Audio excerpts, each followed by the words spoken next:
Over 1,000 games played in the NHL, Calder Trophy winner, gold medal winner with Canada at the 2008 U18s, 2009 World Juniors, 2023 World Championships, scored 2 shorthanded goals last season. One of them was my favorite of the year, Tyler. And his 6th season with the Vancouver Canucks, Tyler Myers joins us here for episode 3 of the Canucks Insider Podcast. Tyler, how's it going, man? What's been good. We're in the final stretch here, so really schedule's picking up and just really focused on that. Absolutely. I mentioned Calder Trophy winner. We're going to go back a little bit here. I want to ask about that season. Back. Yeah, 2009. So a while back. A lot of Canucks fans might not even been born at this point. You come into the NHL, you score 2 goals in your first 7 games, and then a shootout winner in your 8th game. That first season, you coming in at 18 years old, how much fun are you having in that first year? You're playing 23 minutes a night, scoring goals, having a good time, Calder Trophy winner. Can you even remember going back to 2009 a little bit here? Yeah, you remember, bits and pieces of every year throughout your career. But obviously, a pretty special year for me being at my first and, having it go as well as it did. I had a lot of older guys around me, that gave me a lot of support, and it was great having them stepping into the league. And young 19-year-old kid, you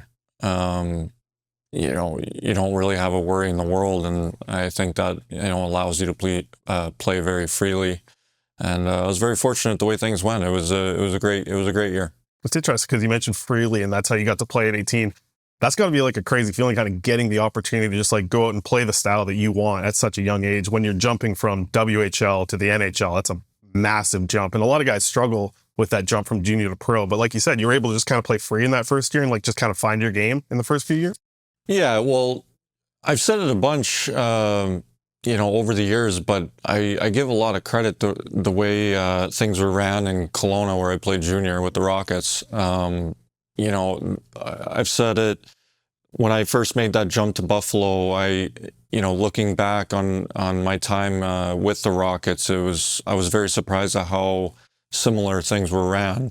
So I think that in itself helped that transition for me, very much. It was, it seemed very seamless, and, just tried to enjoy it as much as I could and work as hard as I can. And, like I said, there were a lot of older guys around me, all of us young guys coming in around that time. We're very fortunate to have. That first year, as you're a rookie and you're playing for Buffalo, like, was there ever a moment where you kind of like clicked in, or really like, man, this ain't junior anymore. Like, this is the NHL. Like, I know you win the Calder Trophy, but there had to be some times along that first season where you're like, damn, like this is the NHL. Yeah, one of the first, I want to say it was in the first 5 games. It was a home game in Buffalo. Maybe it was the first 10 games. I know it was early on. Playing against Detroit came into town, and they had just come off, their 2 trips to the finals, 1 Stanley Cup, and they had a guy like Lidstrom that every single D-man at my age looked up to, and Datsuk, Zetterberg, a lot of guys. So when they came into town, I was like, this is pretty cool. I think we ended up getting a win on them, so it was that was a special moment for me to kind of realize, looking across the ice, even in warm-ups, who I was going up against that night. That was probably my welcome to the NHL moment. Yeah, seems like a lot of players get that, especially with like, I feel like the guys who get like the opening face-off, and you're up against Crosby, or you're lining up against Ovechkin. Like it is crazy to watch some of these young guys nowadays.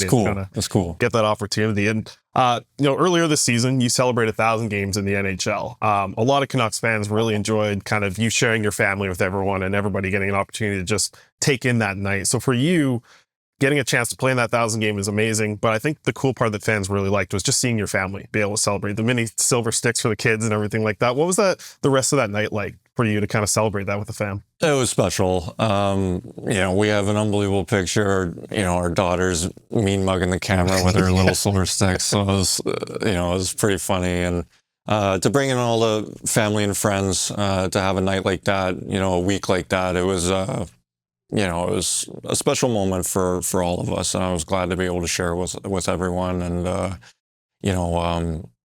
my teammates were unbelievable. They made shirts and stuff, and we had a good week. It was fun. Absolutely. We know you're a big movie guy, and you mentioned the kids there as well. So I wanted to get this question out there. What's the best kids movie you've seen in the last 10 years? The one that you've enjoyed the most, maybe watching with the family? Tough thinking about the last 10 years. I mean, I kind of forget how far back some of them go, but we won't make it a strict deadline. yeah. I mean, obviously the Frozens are awesome. I'll give you the rotation we have. Frozen, Moana, Encanto, Finding Nemo, Toy Story. But honestly, they're all really enjoyable. I still enjoy watching them. Yeah. It's funny to see like how, I don't know, maybe I didn't like realize it when I was a kid, but like it's crazy how they like kind of target adults a little bit too. Like yeah, they do. Like, they do a great Some job. of the jokes are sometimes like you get to be an adult, you're like, no, that might not be appropriate. Yeah, most definitely. Sneak them in there. I wanted to ask as well, obviously, big dinner guy as well. We've heard from the players and the teammates in the room. Was a big food guy. Yeah, big food guy. Hey, I'm with you on that. What's the most popular appetizer at a team dinner when you guys are out? What's something that sticks out, always needs to be ordered if you see it on the menu? For me, it's usually Arancini.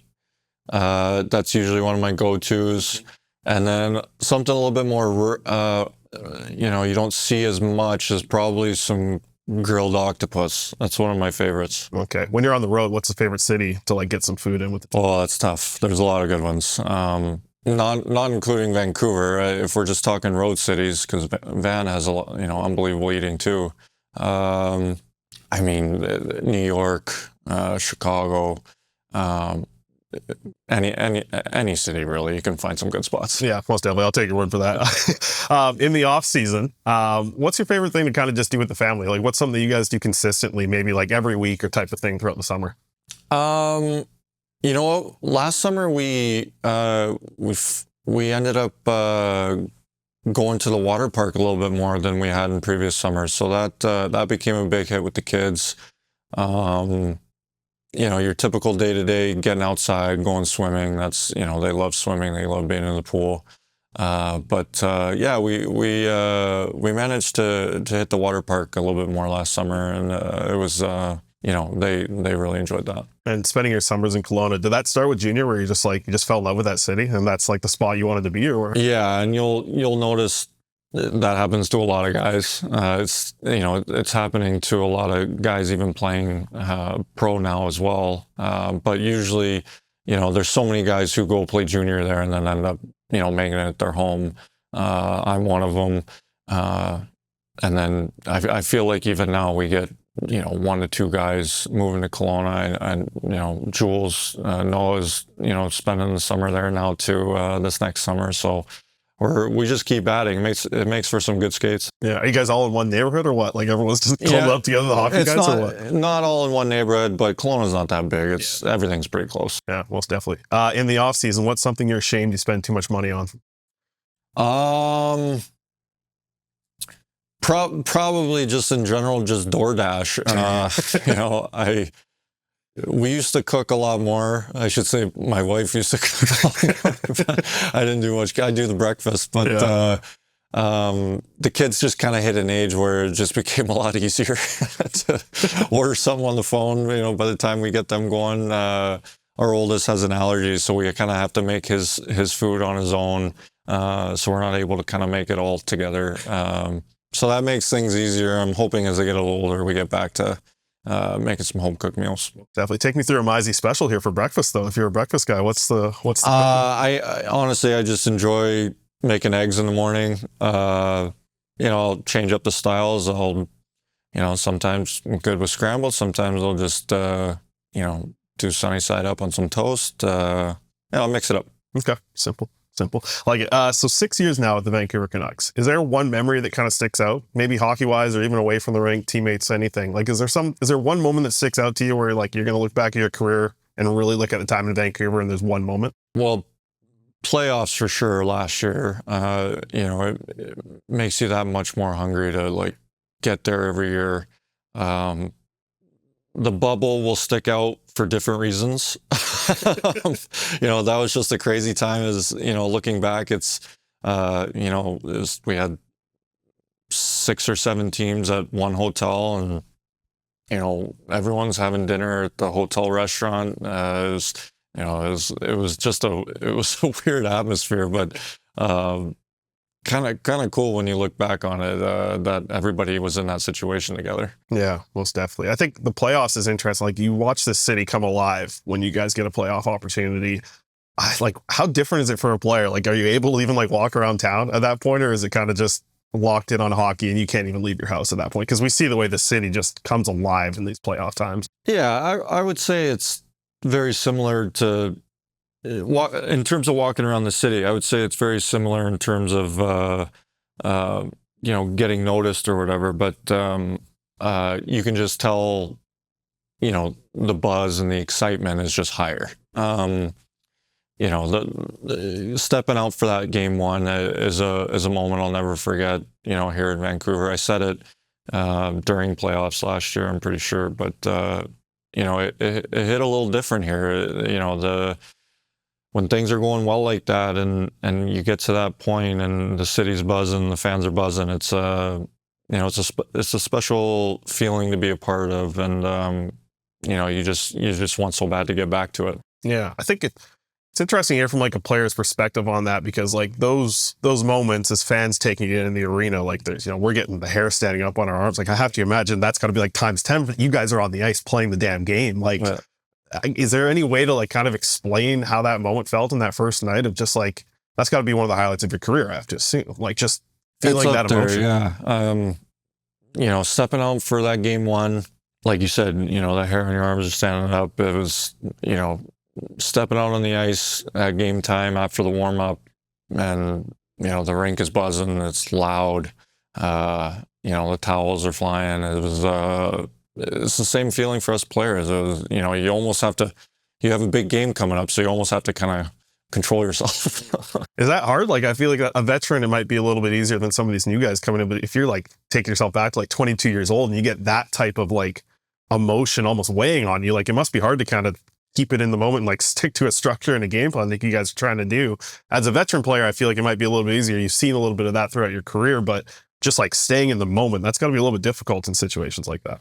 Yeah, I mean, I could see, guys if it was their first playoff game, it would be, quite emotional. But guys handled it well. It's the same game that we played all year. It's the same mindset going into every game. It's, stakes are obviously higher, but it's, I could see how that would be a little tough for guys that, for being their first time. Yeah, most definitely. I think watching the season kind of build up to that point, like you go through so much during a regular season. When you get to the playoffs, how does the mindset kind of shift? Like, does it change? I just like the day to day as the playoffs. Like, what are some things that kind of change when you make that change from regular season to playoffs? Or are you just trying to like stay on this? I feel like it would be so hard to like stay on the same level when you make that change into the playoffs. Yeah, I mean, the level of play obviously, takes a jump. The game becomes more physical. Each and every guy is coming out and playing their best hockey. So it's just part of the game, and that's every single game. So your body's probably going through more. You're more emotionally invested. There's just a lot more at stake. So it's still the same mindset and the same game plan, but you almost tell yourself that you don't have time to see how things play out. Yeah. So everybody comes ready to play each and every game, each and every shift. It's what makes playoff hockey so amazing. It's you hear it every year at the time. People talking about how amazing it is, and talk about how you hear somebody famous saying they're now a hockey fan because they're watching playoffs. So that's what makes our sport so amazing. I don't think there's anything like playoff hockey. Definitely. New player coming in here, and you've played a lot with him, Marcus Pettersson, kind of been your deep partner ever since he's arrived here. What's working for you guys? Like, he's pretty much since he's got here, you've just been together the whole time, like in these 12 games since you guys have played together. So what's worked with you guys, and what are you kind of looking to build in the future here with Marcus as a partner? Marcus has been unbelievable. It's great that we've spent so much time together, in his short time here so far. I feel like, we're really getting to know each other as players, our tendencies with each other. I feel like we're talking a lot, not only on the ice, but off, to see how we can get better at, different breakouts, different, plays throughout the game. And, the leadership he's brought into the room has been great too. He's just been a great addition. I'm fortunate to be playing with him. I think our mindset, you can tell both of us really take pride in, shutting the other team down and, trying to push pace for our group. But I can't say enough about him. He's been awesome. Yeah, most definitely. I have to sneak this final question in because I didn't even know this. You played in Austria during the lockout. In 2012 during the lockout. Klagenfurt, do I got that right? How did that come about? What was that experience like, just playing in Austria during that lockout? It was awesome. I was trying to think of how it came about, but we, I think when we knew it was going to, the season was going to start with a lockout, I think we were just exploring different places that I could potentially go play in the meantime. And Klagenfurt ended up, coming up, and I was trying to think. Oh, and I knew Tyler Spurgeon. Yeah. He was on the team as well, so I was familiar with him, and he let me stay with him when I went there, and we got really close there too. So. And then, the city ended up being great. It was just a great fit. It reminded me a lot of Kelowna, to be honest. Really? Smaller town. With I wouldn't have thought that. Big lake, small mountains around it. Yeah. So it was a great experience. I'm really happy I went. Most definitely. Well, that's interesting. Yeah, I just find it's such a different spot to live. So making the adjustment would have been crazy. But yeah, you know what? The people were great. I found that mostly everyone knew English, so it was easy for me to communicate that way. I think I got a couple of speeding tickets, but other than that, it was awesome. Right on. Well, that's great to hear. Tyler, appreciate you taking the time today, man. Episode 3 of the podcast. First time on video here, enjoying it as well. So thanks for doing this. Good luck rest of the way, and hopefully get those chills for the playoffs here in a couple of weeks. Thank you very much. Thanks for having me.